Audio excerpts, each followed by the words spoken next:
ఇవాళ రైతు ఏడ్చిన రాజ్యం ఏడ్చిన వ్యవసాయం బాగుపడదని ఇలా కాంగ్రెస్ పాలనలో రైతులు చచ్చిపోతుర్రు, ఆటో డ్రైవర్లు చచ్చిపోతుర్రు. చాలా కష్టం అవుతుంది. తెలంగాణ రాష్ట్రాన్ని బస్టు పట్టించారు తెలంగాణ వాళ్ళు, కాంగ్రెస్ వాళ్ళు.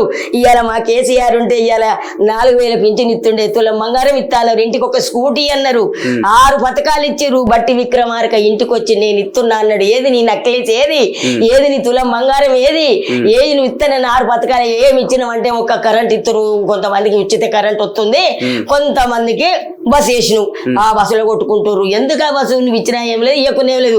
అదే ఆడోళ్లకు గృహలక్ష్మి పథకం కింద ఇవాళ ఇంటింటికి మహిళకు 2,500 ఇచ్చినా కూడా నేను ఇవాళ రేవంత్ రెడ్డిని గుర్తు చేసుకుందరు. కాంగ్రెస్ వాళ్ళు నెత్తలు పెట్టుకుందరు. ఆ కాంగ్రెస్ వాళ్ళు పెద్ద పెద్ద మాటలు మాట్లాడతారు. మళ్ళీ మేమే గెలుస్తామని వాళ్ళు అంటారు. ఏ పని చేసినా వాళ్ళు చేసినా వీళ్ళు చేసినా ప్రపంచానికి పట్టింది, లోకానికి పట్టింది. మళ్ళీ గెలిపియాలంటే తెలంగాణ రాష్ట్రం ప్రజలే గెలిపియాలి. మళ్ళీ రేవంత్ రెడ్డి గెలుతాడా, కేసీఆర్ గెలుతాడా, అది లోకానికే అర్థం కావాలి, లోకం తెలుసుకోవాలి. కానీ మనం ఛాలెంజ్లు చేయొద్దు. నేనే గెలుతున్నాను, వాళ్ళు విరమిగుతున్నారు, మేమే గెలుతామని వీళ్ళు అంటారు. దేవుడు నిర్ణయించాలి. ఈ విషయంలో మటుకు కేసీఆర్ చేసిండు. ఇవాళ ఎవడు పెట్టిండు 125 అడుగుల అంబేద్కర్ విగ్రహం పెట్టిండు. ఎవడన్నా 60 ఏళ్ళ కాంగ్రెస్ పెట్టిందా? కేసీఆర్ పెట్టిండు. దానికి ఎదురుగా అమరవీరుల ధూపాన్ని కట్టిండు, దానికి ఎదురుగా సచివాలయం కట్టిండు, దానికి ఎదురుగా ఇవాళ ఎన్నో పెట్టిండు. తెలంగాణ తల్లిని పెట్టిండు. తెలంగాణ తల్లి అమరవీరుల ధూపం సచివాలయం కట్టించి ఇవాళ ఆడపిల్లలు కాలేజీ పోతే లేట్ అవుతుందని ఇవాళ మెట్రో రైలు వేసిండు కేసీఆర్. ముసలోళ్ళు పోతురు, తిరుపతి పోలేరని చెప్పి యాదాద్రి కట్టించిండు, కోట్లు పెట్టిండు, యాదాద్రి కట్టించిండు. యాదాద్రి ఇలా తిరుపతి కన్నా మునగాడైంది యాదాద్రి మంచిగానే కట్టించిండు. 5,000 రోళ్ళు మేము వచ్చినాడు, మాది గుట్టలు బోళ్ళున్నాయి, రోడ్లు లేవు. ఇదే మల్లారెడ్డి గెలిచినాక 5,000 రోళ్ళు, ఇంటింటికి నల్ల, గల్లి గల్లికి రోడ్డు, ఇంటింటికి నల్ల, గల్లి గల్లికి తమ్ము. ఇలా పెళ్లి అయిన వాళ్ళకు కళ్యాణ లక్ష్మి చెక్కులు తెచ్చిస్తుండు మల్లన్న.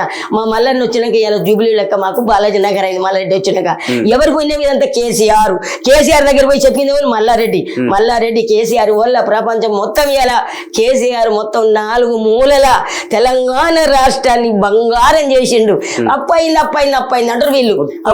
ఈ శేషాన్ని కూడా మొత్తం అప్పులు చేసి చేసిండట. మొత్తం ఒక్కొక్క నెత్తుల మీద తెలంగాణలో 10 లక్షల అప్పులు ఒక్కొక్క వ్యక్తి మీద అని చెప్పి చాలా మంది కాంగ్రెస్ వాళ్ళు అంటురా.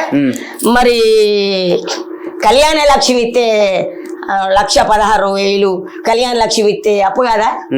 రైతు చచ్చిపోతే 5 లక్షల రైతు బీమా తప్పు కదా? రైతు భరోసా ఇస్తే తప్పు కదా? రైతుకు మంచి విత్తనాలు ఇస్తే తప్పు కదా?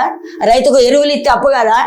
కేసీఆర్ కిట్ ఇస్తే ఆడవిల్లు పుడితే 13,000, మొగోడు పుడితే 12,000 తప్పు కదా? కేసీఆర్ కిట్ తప్పు కదా? ఒంటరి మహిళకు పింఛన్ ఇస్తే తప్పు కదా? బీడీ కార్మికులకు పింఛన్ ఇస్తే తప్పు కదా? బెస్తోళ్లకు చేపల చెర్లలో చేపలు ఇస్తే తప్పు కదా? కురుమోళ్లకు గొర్రెలు ఇస్తే తప్పు కదా? ఇంటికి 10 గొర్రెలు ఇచ్చిండు, అప్పు కదా? ఇలా 5,000 రోడ్లని కట్టిండు, అప్పు కదా? గుళ్ళు కట్టి తప్పు కదా? ఎవరు కట్టించారు సచివాలయం? ఎవరు కట్టించారు? నువ్వు కట్టించవా? కాంగ్రెస్ కట్టించదా? అప్పు కదా? ప్రగతి భవన్ కట్టి తప్పు కాదు? తెలంగాణ తల్లి కట్టి తప్పు కాదు? 125 అడుగుల అంబేద్కర్ విగ్రహం పెట్టి తప్పు కాదు? ఇవాళ వాళ్ళు ఉన్ననాడు, కాంగ్రెస్ ఉన్ననాడు 2 మెడికల్ కాలేజీలు, 33 మెడికల్ కాలేజీలు తెచ్చాడు కేటీఆర్. బయట దేశం పోయి 33 మెడికల్ కాలేజీలు తెచ్చాడు, 33 నర్సరీ కాలేజీలు తెచ్చిన ఘనత కేసీఆర్ది. ఇవాళ కేటీఆర్ది 33 అయ్యి 33 ఇయ్యి. వైకుంఠకు డ్రామాలు కట్టించిండు కేటీఆర్. ఇవాళ ఎన్నో పార్కులు తీసిండు కేటీఆర్. చెప్పుకుంటూ పోతే 100,000 లక్షలు ఉన్నాయా కేసీఆర్ చేసినవి చాలా ఉన్నాయి. ఇంకా ఏది ఏమన్నా గాని కేసీఆర్ని నేను చూడలేదు, నాకు డబ్బు ఇవ్వలేదు కేటీఆర్ కానీ కాదు. కానీ ప్రపంచం సుఖపడ్డది చాలు, ప్రపంచం తిన్నారు చాలు, రైతులు బాగుపడ్డారు నాకు తిన్నట్టే. వాళ్ళందరూ చల్లగా బతికితే నేను బతికినట్టే.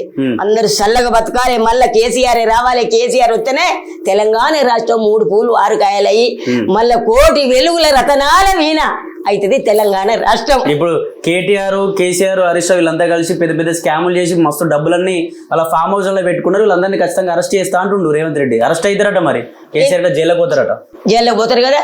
ఓ ఇంటికి ఒక్కరిని వెళ్తారు మళ్ళా జనాలు, ఇంటికి ఒక్క మనిషి వెళ్తారు, అందరు పోవాలి. మళ్ళీ అందరూ వీళ్ళు జైల్లోకి పోతే పబ్లిక్ ఊకోరు. మళ్ళా కార్యకర్తలు ఊకుంటారా? కానీ ఎన్ని రోజులు పోతాడు కేసీఆర్ హరీష్ రావు జైలుకి? ఎన్ని రోజులు పోతారు? అయ్యా ముంగట మురిసినమ్మ పండుగ కానది ఏదైనా అంతే. అత్తకాలం కొన్నాళ్ళు, కోడల కాలం కొన్నాళ్ళు, అటు ఇటు 3 ఏళ్ళు అవుతుంది. ఇంకా 2 నెలలు అయితే ఇక 2 ఏళ్ళు ఉంది. ఓ వీళ్ళు ఎంతమంది జైలు పట్టించిన ఇంకా 2 నెలలే ఊపుతారు. ఏమి ఊపినా తొండ ఎంత దూరం ఉరికినా ఎనుగులకే పోతుంది ఆ తొండ. అయ్యా ఇది ఏదో బక్క చిక్కిన కేసీఆర్ అనుకుంటుండు కానీ అది పులి. ఆ పులిని ఏమైతుందంటే ఊకి గాంధిస్తుందని చెప్పి వదిలిపెడితే బయటికి ఒక అడవిలో పోతుందట. అది అడవి అడవిలో ఉన్న పులే ఇంట్లో ఉన్న పులే. ఆ పులి అంటారు కదా ఏదో పులితోటి వేట సింహంతో ఆట ఆడొద్దు అన్నట్టు కేసీఆర్ తోటి ఆట ఆడొద్దు. కేసీఆర్ మైండ్ వేరు, ఆయన నవ్వు వేరు, ఆయన మాట వేరు, ఆయన తీరు వేరు, ఆయన నైజం వేరు, ఆయన లెక్క వేరు, ఆయన చేసేటి ఎవరికి తెలియదు. ఇక ఈయన ఆయన తిడతా ఉంటాడు, లాగిప్తా గుడ్లు విప్తా పేగులు తిత్తా ఈడ దొక్కుతా ఆడ దొక్కుతా ఐసా పైసా అంటారు కాంగ్రెస్ వాళ్ళు. పడ్డోళ్ళు ఎప్పుడు చెడ్డోళ్ళు గారు. ఎన్ని తిట్టినా కూడా ఆయనే నీకు బల్పా మీకు కావరమా మేము గాజులు దొరుకున్నామా చేతే చేయరి అంటాడు కేసీఆర్. మరి ఇలా తొందర ఎంత ఉంది, ఆయన ఓపిక ఎంత ఉంది, దాన్ని బట్టి జనం అర్థం చేసుకోరు, అందరికి అర్థమైంది. ఇప్పుడు ఏమంటారు అంటే మాకు చీరలు ఇస్తారు, బతుకమ్మ చీరలు ఇస్తారు, కరెంట్ ఇచ్చిండు, బస్సులు ఇచ్చిండు, అన్ని ఇచ్చారు, మళ్ళీ కాంగ్రెస్ వెళ్తుంది అంటారు. కాంగ్రెస్ వెళ్తుందని కాంగ్రెస్ నాయకులు అంటారు. అన్ని చేసిండు మళ్ళా కేసీఆరే కావాలి, మళ్ళా కేసీఆరే కావాలని ఈ జనం అంటారు.